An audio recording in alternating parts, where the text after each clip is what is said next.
Dear students, last class में हमने देखा कि अगर एक मैग्नेटिक फील्ड के अंदर किसी कॉइल को रखते हैं तो उसके ऊपर वो टॉर्क लगाता है मैग्नेटिक फील्ड, और उस टॉर्क की वजह से वो कॉइल रोटेट करना शुरू कर देती है।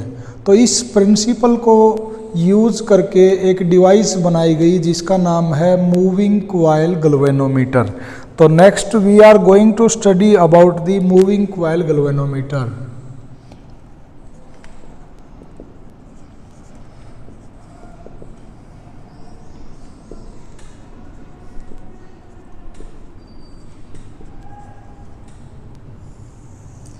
ये मूविंग कॉइल गैल्वेनोमीटर एक ऐसी डिवाइस है जो यूज की जाती है कहीं पे अगर करंट है या नहीं है ये पता करने के लिए। फर्स्ट ऑफ ऑल, जैसे व्हीटस्टोन ब्रिज में हमने आपको वहाँ पे सेकंड यूनिट में बताया था कि इसके अंदर एक ये गैल्वेनोमीटर लगा रहता है। जब इसमें कोई करंट फ्लो नहीं होता है तो गैल्वेनोमीटर कोई डिफ्लेक्शन नहीं दिखाता। तो गैल्वेनोमीटर जब कोई डिफ्लेक्शन दिखाता है इसका मतलब उसके अंदर करंट है। तो एक तो ये गैल्वेनोमीटर का यूज किया जाता है कहीं पे करंट को डिटेक्ट करने के लिए। दूसरा, इसका हम यूज कर सकते हैं करंट की मेजरमेंट करने के लिए कि कितना करंट फ्लो होता है। और तीसरा, इसी को वोल्टमीटर के रूप में भी यूज़ किया जाता है। तो इसको हम वोल्टमीटर और एमीटर में कैसे यूज़ करते हैं उसका हम अलग से अभी इसके बाद स्टडी करेंगे। तो galvanometer is a device which is used to detect and measure the current. It is a device used to detect and measure the current. ये है गैल्वेनोमीटर। तो इसका वर्किंग प्रिंसिपल क्या है, ये अभी जो लास्ट क्लास में हमने सीखा है कि अगर एक कॉइल को मैग्नेटिक फील्ड के अंदर रखेंगे तो it will experience torque on that. तो galvanometer is working on the principle of when a current carrying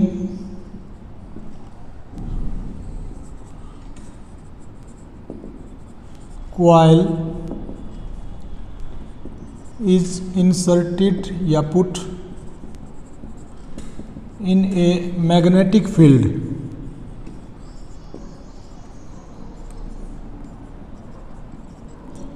then magnetic field will exert torque on the current carrying coil। तो ये इसके ऊपर करंट लगेगा, टॉर्क लगाएगा। तो ये जो है इसका कंस्ट्रक्शन है मूविंग कॉइल गैल्वेनोमीटर का। इसके अंदर क्या क्या है, इसके अंदर सबसे पहले ये केस है ताकि अंदर में कोई भी आउटसाइड में एयर की वजह से या किसी अन्य मैग्नेटिक फील्ड की वजह से या किसी भी चीज़ से अंदर के किसी भी इक्विपमेंट को डिस्टरबेंस ना हो। तो ये एक नॉन मैग्नेटिक मटेरियल का बना हुआ कोई ऐसी मेटेलिक फ्रेम होती है जैसे ब्रास है, इस तरह का कोई भी नॉन मैग्नेटिक मटेरियल होना चाहिए, उसका ये ऐसे केस बनाया जाता है। इसके अंदर क्या होता है, दो मैग्नेट हैं, एक नॉर्थ पोल साउथ पोल, इनका काम है मैग्नेटिक फील्ड देना। ये है एक वायर, ये वायर ऐसे जाता है जिधर से हम इनपुट देते हैं, और ये वायर के दो एंड है, एक ये है और एक ये है, जिसकी वजह से इसके अंदर करंट फ्लो होता है। अब ये वायर जो है ये कॉइल की फॉर्म में है, ऐसे ये रेक्टेंगुलर कॉइल बनाई हुई है। ये रेक्टेंगुलर कॉइल फिर इधर से होते हुए कि ये स्प्रिंग है और इस स्प्रिंग से इधर सेकंड टर्मिनल के साथ इसको कनेक्ट कर देते हैं। नीचे जो है ये बेस को बैलेंस करने के लिए, ताकि ये इंक्लाइंड ना हो, बिल्कुल सीधा रखा रहे, इसलिए ये दो स्क्रू लगे रहते हैं।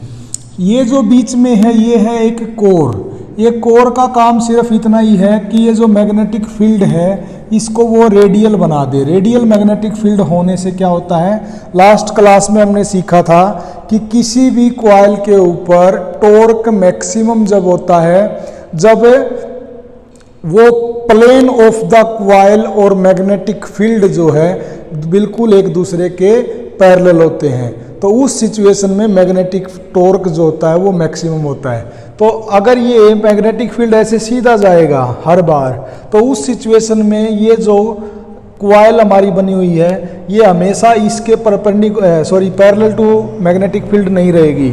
लेकिन अगर एक ऐसा डिवाइस इसके अंदर लगा दी जाए कि ये मैग्नेटिक फील्ड भी इसके अंदर से ऐसे रेडियली जाए, जैसे अगर ये नहीं होता बीच में तो ऐसे सीधी लाइन जाता, लेकिन ये लगाने से इससे क्या होता है कि मैग्नेटिक फील्ड इसके अंदर से ऐसे रेडियली जाएगा। तो ऐसा जाने से फिर क्या होगा कि ये जो प्लेन है, ये क्वाइल का जो प्लेन हमें दिखाई दे रहा है, ये चाहे इस लोकेशन में, चाहे इस लोकेशन में, चाहे इस लोकेशन में, किसी भी लोकेशन में ऐसे सर्कुलर, हर लोकेशन में इसको मैग्नेटिक फील्ड रेडियल ही मिलेगा। तो ये एक सिंपल ऐसे कोई कोर बना होता है किसी मेटल का कि जिससे इसके अंदर से पूरे से मैग्नेटिक फील्ड अंदर से जाए और वो magnetic field radial magnetic field हो। तो यहाँ पे हम क्या लेते हैं, रेडियल मैग्नेटिक फील्ड।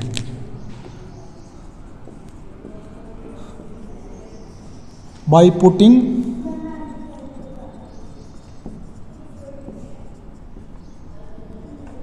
ए कोर बिटवीन क्वाइल, एक कोर रख देते हैं, उसकी वजह से मैग्नेटिक फील्ड रेडियल बन जाता है और उसकी वजह से टॉर्क जो है हमेशा मैक्सिमम लगेगा, because plane of the coil is in the plane of the magnetic field. अब यहाँ पे क्या होगा, ये जो क्वाइल इस मैग्नेटिक फील्ड के अंदर रखी हुई है तो उसके ऊपर एक टॉर्क लगेगा, और लास्ट क्लास में हमने टॉर्क कितना लगता है वो सीख चुके हैं। तो टॉर्क जो है उसकी वैल्यू होती है NIBA साइन अल्फा या कोस थीटा। तो टॉर्क है NIBA, साइन अल्फा लिख दो या कोस थीटा लिख दो।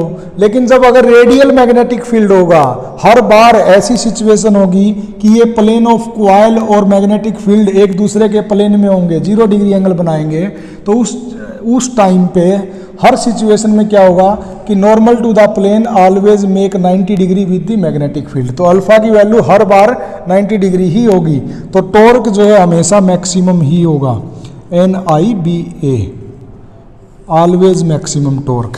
तो ये टॉर्क क्या करेगा, इस क्वाइल को रोटेट करवाने की कोशिश करेगा। ये जब ये क्वाइल रोटेट होगी तो जितना ज़्यादा इसके अंदर करंट आएगा उतना ही ज़्यादा इसके ऊपर टॉर्क लगेगा, because torque is directly proportional to current I, और जितना कम करंट आएगा उतना ही कम इसके ऊपर करंट लगेगा। तो इसका जो डिफ्लेक्शन है वो डिफ्लेक्शन को हम इधर से नोट कर लेंगे, ऊपर ये एक मिरर लगा हुआ है जो इसकी रीडिंग को नोट करने के लिए है। अब जब भी ये रोटेट करेगा या इसके ऊपर टॉर्क लगेगा, वो ट्विस्टिंग टॉर्क है, और एक ये जो नीचे स्प्रिंग की फॉर्म में है ये क्वाइल, ये इसको चाहेगा कि ये ज़्यादा रोटेट ना करो और वापस अपनी पोजीशन पे आ जाए। तो ये इसके अंदर जो ये रिस्टोरिंग टॉर्क है और ये जो ट्विस्टिंग टॉर्क है, ये एक दूसरे के डायरेक्टली प्रोपोर्शनल होंगे। जितना ज़्यादा करंट आएगा उतना ज़्यादा ट्विस्टिंग टॉर्क, उसकी वजह से उतना ही ज़्यादा इसके अंदर रिस्टोरिंग टॉर्क, और जितना कम करंट आएगा कम ट्विस्टिंग टॉर्क, उतना ही इसके अंदर कम रिस्टोरिंग टॉर्क। तो in equilibrium condition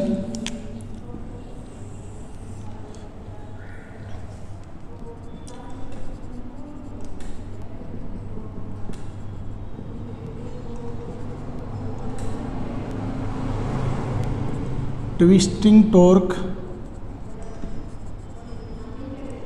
is equal to restoring torque. तो ट्विस्टिंग टॉर्क तो हमें पता चल गया, NIBA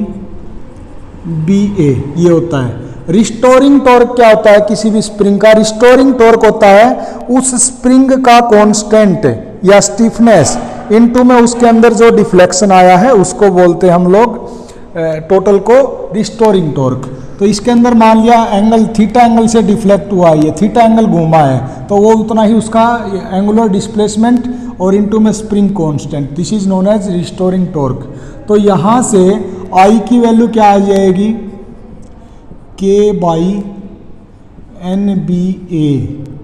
इंटू थीटा, और ये K/NBA इसमें सारी टर्म्स जो हैं कांस्टेंट हैं, तो इनकी जगह एक ही कांस्टेंट लिख देते हैं जिसका नाम है G, और ये G का नाम दे दिया गैल्वेनोमीटर कांस्टेंट।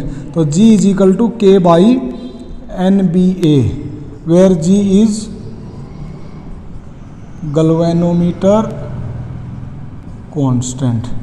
तो इसके अंदर गैल्वेनोमीटर के अंदर ये तो है कांस्टेंट, तो इसका मतलब हम सिर्फ क्या करेंगे, इसके अंदर करंट देंगे, करंट देने के बाद ये थीटा एंगल को देख लेंगे। जैसे हम किसी भी चीज़ में, कोई प्रेशर गेज है, कोई भी चीज़ है, वो सुई इधर से उधर ऐसे डिफ्लेक्ट करती है, जितना ज़्यादा एंगल डिफ्लेक्ट करती है उतनी ही वो क्वांटिटी ज़्यादा होती है। तो ऐसे ही इसमें होगा, जितना ज़्यादा डिफ्लेक्शन होगा उतना ही ज़्यादा मतलब क्या है, करंट है। तो I is directly proportional to theta angle, तो ये उतना ही ज़्यादा अंदर इसके अंदर करंट आ जाएगा। तो ऐसे हम लोग एक तो मेजर कर सकते हैं करंट को, दूसरा पता लगा सकते हैं कि करंट है या नहीं। अगर ये इसकी जो सुई है इसके अंदर अगर डिफ्लेक्शन आएगा तो उसका मतलब है कि उसके अंदर करंट है, और अगर किसी सर्किट में करंट ही नहीं है तो ये जो इसकी रीडिंग को दिखाने वाला है वो डिफ्लेक्ट ही नहीं करेगा, तो इसका मतलब there is no current in that circuit. तो ऐसा करके हम गैल्वेनोमीटर से दोनों काम ले सकते हैं। अब नेक्स्ट एक टर्म आती है सेंसिटिविटी या सेंसिटिवनेस ऑफ द गैल्वेनोमीटर।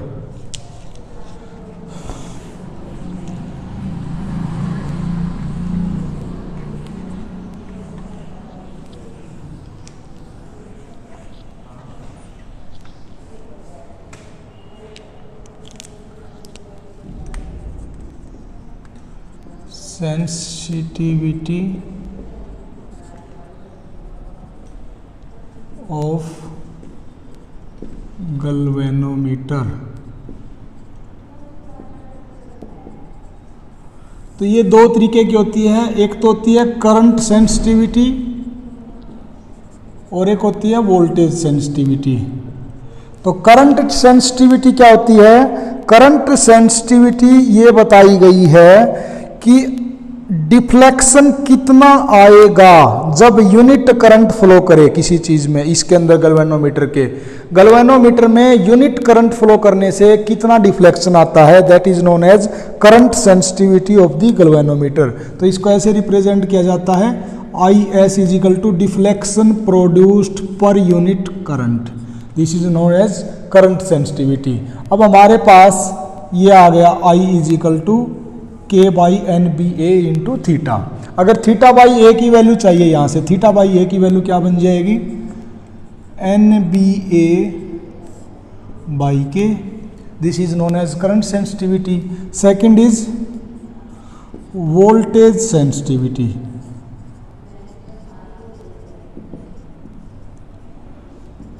तो वोल्टेज सेंसिटिविटी जो है कि कितना डिफ्लेक्शन आएगा per unit voltage applied is known as voltage sensitivity. So this is theta by V, मतलब total deflection produced per unit voltage applied. V को हम according to ohm's law I into R भी लिख सकते हैं, तो theta by I into are, और theta की वैल्यू यहाँ से क्या आ जाएगी, N B A by K, N B A I by K, और इस पूरे के नीचे आई इंटू आर। तो आई से आई कैंसिल आउट, यहाँ से वी एस की वैल्यू क्या आ जाएगी, N B A by K R. This is known as voltage sensitivity of the galvanometer. और इसी के अंदर हमें पता है एन बी ए बाई के को हम बोलते हैं आई एस, तो इसको हम ऐसा भी लिख सकते हैं, current sensitivity divided by resistance. अब सेंसिटिविटी किसी चीज की क्या रिप्रेजेंट करती है कि कम से कम करंट या कम से कम वोल्टेज देने से कितना ज़्यादा से ज़्यादा डिफ्लेक्शन दिखाता है। जो डिवाइस ज़्यादा से ज़्यादा डिफ्लेक्शन दिखाती है उसका मतलब वो उतना ही ज़्यादा सेंसिटिव है।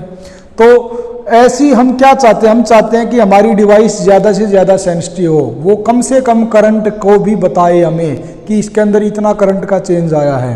तो हम अगर सेंसिटिविटी ज़्यादा चाहते हैं, चाहे वो वोल्टेज की है चाहे वो करंट की है, तो उसके लिए फिर हमें क्या करना पड़ेगा, हमें वो फैक्टर्स देखने पड़ेंगे जिसके ऊपर ये सेंसिटिविटी डिपेंड करती है। तो यहाँ पे हम देख सकते हैं सेंसिटिविटी चाहे वो वोल्टेज की है चाहे वो करंट की है, वो एक तो डिपेंड करता है number of turns in the coil small N पे, बी मतलब मैग्नेटिक फील्ड पे डिपेंड करता है, ए मतलब एरिया पे डिपेंड करता है, और के क्या है, स्टिफनेस या स्प्रिंग कांस्टेंट पे।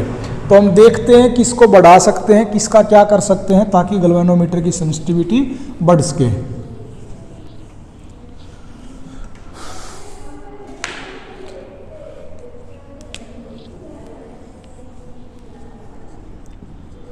for increasing the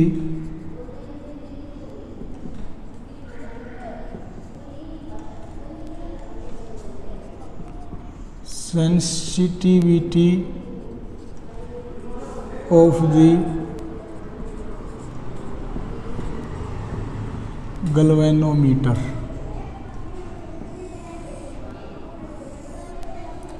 गैल्वेनोमीटर की सेंसिटिविटी हमें पता है, वो नंबर ऑफ टर्न्स पे डिपेंड करती है, मैग्नेटिक फील्ड पे डिपेंड करती है, एरिया ऑफ कॉइल पे डिपेंड करती है और के मतलब स्टीफनेस ऑफ दिस स्प्रिंग पे डिपेंड करती है। तो वन बाय वन बात करते हैं। नंबर ऑफ टर्न्स अगर बढ़ाएंगे तो सेंसिटिविटी क्या करेगी, बढ़ेगी। Theta S and V I S and V S will increase. लेकिन अगर हम नंबर ऑफ टर्न्स को बहुत ही ज़्यादा बना देंगे तो हमारा जो गैल्वेनोमीटर है वो बहुत ही ज़्यादा बल्कि बन जाएगा। तो एक लिमिट से ज़्यादा हम नहीं बढ़ा सकते। तो we can't increase up to या more than a certain limit. We can't increase more than a certain limit. दूसरा है कि मैग्नेटिक फील्ड के बढ़ने से भी सेंसिटिविटी बढ़ेगी। तो मैग्नेटिक फील्ड का मतलब क्या है कि आप कोई स्ट्रॉन्ग मैग्नेटिक फील्ड यूज करो, तो वो हम कर सकते हैं। जितना ज़्यादा स्ट्रॉन्ग मैग्नेटिक फील्ड यूज करेंगे उतना ही ज़्यादा इसकी सेंसिटिविटी होगी। तो सबसे स्ट्रॉन्ग हॉर्स शू मैग्नेट होता है, हॉर्स शू टाइप का, नेक्स्ट चैप्टर में पढ़ेंगे। इस तरह का कोई स्ट्रॉन्ग मैग्नेट आप यूज कीजिए, उससे स्ट्रॉन्ग मैग्नेटिक फील्ड अप्लाई होगा और उतना ही ज़्यादा ये फिर सेंसिटिव होगा। थर्ड है एरिया बढ़ाने से भी सेंसिटिविटी बढ़ सकती है। तो एरिया हम एक लिमिट से ज़्यादा नहीं बढ़ा सकते। रेक्टेंगुलर कॉइल है या कैसी भी कॉइल है या सिलिंड्रिकल कॉइल है या सर्कुलर कॉइल है, तो एक लिमिट से ज़्यादा एरिया बढ़ाएंगे तो उससे क्या होगा कि ये जो गैल्वेनोमीटर है बहुत ही ज़्यादा बहुत बड़ा बन जाएगा, बल्कि बन जाएगा और उसको मैनेज करना बड़ा मुश्किल हो जाएगा। तो वो अनमैनेजेबल बन जाएगा। और उससे भी इम्पोर्टेंट बात ये है कि अगर हम बहुत ही ज़्यादा एरिया कर देंगे तो ये जो रेडियल मैग्नेटिक फील्ड है वो नहीं रहेगा। रेडियल मैग्नेटिक फील्ड नहीं रहेगा तो टॉर्क हमेशा फिर मैक्सिमम नहीं रहेगा, क्योंकि रेडियल मैग्नेटिक फील्ड ही हमें इस बात की एश्योरेंस देता है कि plane of the coil and magnetic field are in the same plane, there is no inclination in them. तो ये हम नहीं कर सकते। मोर बल्कि, ऐसा करने से बहुत ज़्यादा बल्कि हो जाएगा, अनमैनेजेबल हो जाएगा उसकी वजह से। और दूसरा जो मैग्नेटिक फील्ड है वो नॉन रेडियल बन जाएगा, जो कि हम चाहते हैं हमेशा रेडियल बना रहे। और लास्ट है स्प्रिंग की स्टिफनेस कम हो, सॉफ्ट स्प्रिंग हो। तो सॉफ्ट से सॉफ्ट जितना आप बना सकते हो स्प्रिंग, जैसे ब्रॉन्ज का है, इस तरह का कोई मटेरियल लीजिए, सॉफ्ट से सॉफ्ट स्प्रिंग यूज़ कीजिए, उससे इसकी सेंसिटिविटी जो है बढ़ सकती है। तो ये 4 फैक्टर्स हैं, 4 में से हम कौन कौन से कर सकते हैं और किसके घटाने से घटता है, किसके बढ़ाने से घटता है, ये मैंने डिस्कस किए। और किसको चेंज करने में हमें क्या प्रॉब्लम है वो भी आपको याद रखना है। अब नेक्स्ट है गैल्वेनोमीटर को हम कैसे यूज़ करते हैं प्रैक्टिकली। तो हमारा सिलेबस में 2 चीज़ें हैं कि हम गैल्वेनोमीटर को एज ए एमीटर भी यूज़ कर सकते हैं और एज ए वोल्ट मीटर भी यूज़ कर सकते हैं।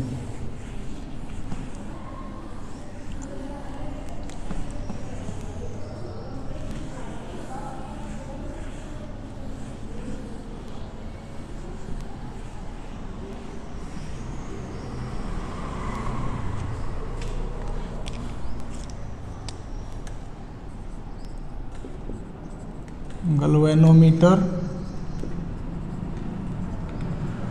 As a ammeter. अब एमीटर का क्या काम है? एमीटर का काम है करंट को मेजर करने के लिए। तो जिस भी सर्किट का हमें करंट मेजर करना है, हम उस सर्किट में कहीं पे भी बीच में सीरीज में एमीटर को लगा देते हैं और ऐसा करने से फिर क्या होता है, उसका करंट मेजर हो जाता है। अगर हम एक सिंपल जैसे गैल्वेनोमीटर मैंने अभी बताया है, इस गैल्वेनोमीटर को अगर हम डायरेक्टली यूज़ करने जाएंगे तो हो सकता है किसी सर्किट में बहुत ज़्यादा करंट आए और वो बहुत ज़्यादा करंट अगर डायरेक्टली गैल्वेनोमीटर से गया तो वो उसकी कॉइल को जो है डैमेज कर सकता है वो उसको खराब कर सकता है। इसलिए हम चाहते हैं कि वो जितना मैक्सिमम करंट है उसको मेजर भी कर सकें और वो उस एमीटर से ही जाए, तभी तो वो एमीटर उसको मेजर करेगा। इसलिए उस एमीटर को हम सीरीज में भी लगाएंगे। तो हम उसके लिए क्या करते हैं, एक स्मॉल रेजिस्टेंस को गैल्वेनोमीटर के पैरेलल में लगा देते हैं और वो पूरा कॉम्बिनेशन जो है उसको फिर हम बोल देते हैं एमीटर। तो वो जो स्मॉल रेजिस्टेंस है, पहले तो उसका मैं बता देता हूं, उसको बोलते हैं शंट, SHUNT। ये शंट क्या होता है, this is A small resistance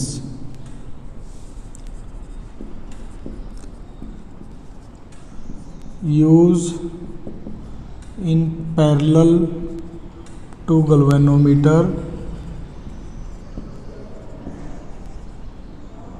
for making it ammeter। तो फॉर एग्जाम्पल ये एक गैल्वेनोमीटर है और हमें आई करंट मेजर करना है। अगर ये आई करंट बहुत ज़्यादा होगा और डायरेक्टली अगर गैल्वेनोमीटर के अंदर से गया तो फिर क्या होगा कि उसकी वजह से ये गैल्वेनोमीटर खराब हो सकता है। तो हम क्या करते हैं, इस गैल्वेनोमीटर के पैरेलल में एक स्मॉल रेजिस्टेंस लगा देते हैं जिसको बोलते हैं शंट रेजिस्टेंस, शंट। अब क्या होगा कि कुछ करंट तो इस गैल्वेनोमीटर के अंदर से चला जाएगा और कुछ करंट इस शंट के अंदर से चला जाएगा और बाद में फिर ये यहाँ पे आई करंट आउटपुट हो जाएगा। तो ये जो पूरा कॉम्बिनेशन है, इस कंप्लीट कॉम्बिनेशन को इसके अंदर में ये जो लगा हुआ है शंट, इसके पैरेलल में, वो इसका डिवाइस का ही हिस्सा है। तो फाइनली हमें जो रीडिंग दिखाई देगा, हमें तो इस आई करंट ये इनपुट हुआ और आई करंट ही आउटपुट हुआ। इस पूरे को हम क्या करते हैं, सीरीज में लगा देते हैं, जिस भी सर्किट का हमें करंट मेजर करना है। तो ऐसा होने से क्या होगा, इस आई में से ये स्मॉल रेजिस्टेंस होने की वजह से इसमें कम ऑब्स्ट्रक्शन होगी, तो बहुत ज़्यादा करंट, इस आई करंट का बहुत ज़्यादा हिस्सा तो इसमें से चला जाएगा और बाकी का हिस्सा इसमें से चला जाएगा। तो फिर इसमें ऐसा कैसे हो सकता है कि ये पूरे इस आई की ही रीडिंग दिखाए, क्योंकि इसके अंदर से तो सिर्फ आई जी जाएगा।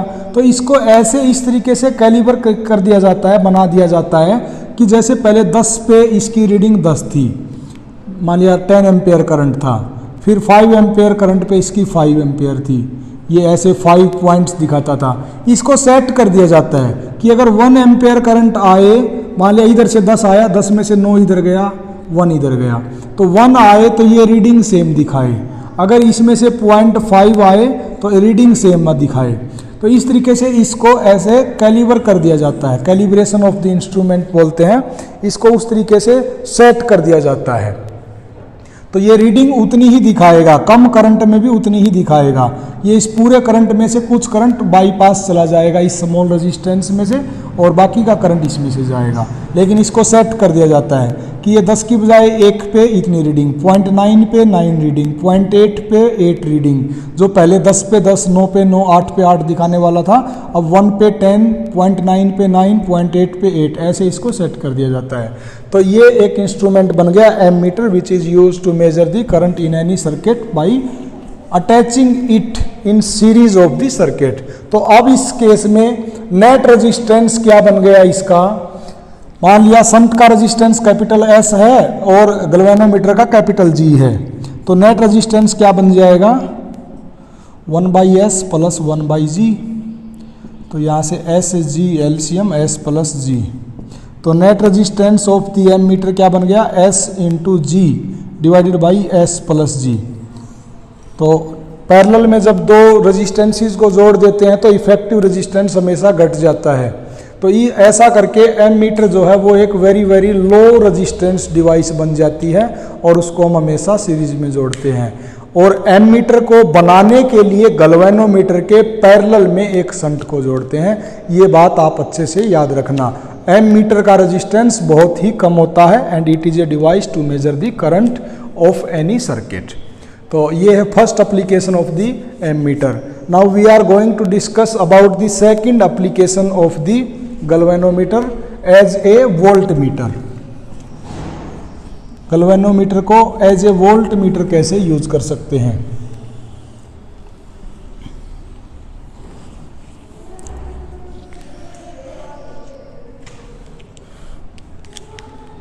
सेकंड है वोल्ट मीटर। अब अगर किसी सर्किट का कहीं पे दो पॉइंट के बीच में पोटेंशियल डिफरेंस मेजर करना है, अगर हम डायरेक्टली एक गैल्वेनोमीटर को लगा देंगे उसके बीच में, तो इसके अंदर से ये IG करंट जाएगा, IG करंट जाएगा तो IG current into its resistance, ये बन जाएगा potential difference between point A and B। तो इसको मैं ऐसे लिख सकता हूं VA माइनस VB। अब मान लिया ये जो जब इसको आप वहां पे पैरेलल में लगाओगे तो उस सिचुएशन में अगर ये करंट IG फिक्स है, उसके बाद इसका जो भी रेजिस्टेंस है वो बताएगा कि ये ज़्यादा है या कम है, उसी पे डिपेंड करता है VA माइनस VB। अब अगर दूसरी सिचुएशन में हम ऐसा करें, एक स्मॉल रेजिस्टेंस लगा दें गैल्वेनोमीटर की सीरीज में, पॉइंट A एंड B अब भी फिक्स है, करंट IG अब भी फिक्स है, तो अब इसके अंदर जो पोटेंशियल डिफरेंस होगा between point A and B, तो IG इंटू, अब सॉरी ये शंट नहीं लगाना, कोई हैवी रेजिस्टेंस R लगाना है, ये याद रखना आप। S तो शंट को रिप्रेजेंट करता है, इसलिए मैं S वर्ड नहीं लिखता, मैं रेजिस्टेंस लिखता हूँ। शंट भी होता तो रेजिस्टेंस ही है, उसको S से लिखते हैं, लेकिन वो स्मॉल रेजिस्टेंस को रिप्रेजेंट करता है। और R मैंने ले लिया जर्नली एक हैवी रेजिस्टेंस, तो अब इसका जो नेट रेजिस्टेंस होगा R प्लस G। अब ऐसा करने से अब इसका जो पोटेंशियल डिफरेंस होगा, पहले IG के साथ सिर्फ G मल्टीप्लाई था, अब IG के साथ R प्लस G मल्टीप्लाई है, तो अब इसकी जो पोटेंशियल डिफरेंस को मेजर करने की कैपेबिलिटी है वो बढ़ जाती है। इसलिए हम गैल्वेनोमीटर को as a voltmeter use कर सकते हैं with the help of a resistance by connecting it in series with the galvanometer. तो ये गैल्वेनोमीटर एक हैवी रेजिस्टेंस डिवाइस होती है, और ये जो कंप्लीट है R प्लस G इसके अंदर है, ये this is completely is voltmeter. तो voltmeter is a high resistance device and ammeter is a low resistance device. Voltmeter अपने आप जो कंप्लीट वोल्ट मीटर है वो हमेशा पैरेलल में लगाया जाता है, जिन दो पॉइंट के बीच का पोटेंशियल डिफरेंस मेजर करना है उनके पैरेलल में लगा दो आप। और एम मीटर सर्किट में सीरीज में लगाया जाता है, दूसरा डिफरेंस ये है। तीसरी बात, वोल्ट मीटर में जो हैवी रेजिस्टेंस है, जो एक्स्ट्रा एक और रेजिस्टेंस है, वो सीरीज में लगाया जाता है उसके अंदर। और एम मीटर में जो एक स्मॉल रेजिस्टेंस है, शंट है, वो गैल्वेनोमीटर के पैरेलल में लगाया जाता है। तो वो ammeter is a low resistance device and voltmeter is a high resistance device. तो this is all about the galvanometer, its working and principle. और उसके बाद इसकी जो दो प्रैक्टिकल एप्लीकेशंस हैं एज ए एम मीटर और as a galvanometer, वो भी मैंने डिस्कस कर दी। एम मीटर और गैल्वेनोमीटर में क्या डिफरेंस है वो पॉइंट्स आपसे पूछे जा सकते हैं, इसलिए मैं उसकी एक टेबल बना के आपको एक्सप्लेन कर देता हूं कि आपने पॉइंट्स कैसे याद रखने हैं।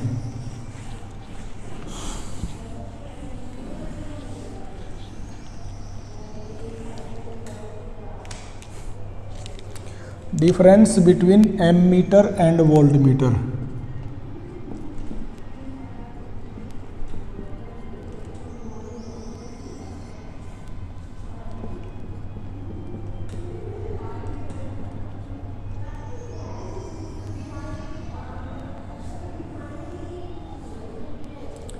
एम मीटर मैंने बताया कि गैल्वेनोमीटर के पैरेलल में एक स्मॉल रेजिस्टेंस लगाया जाता है जिसको हम बोलते हैं शंट।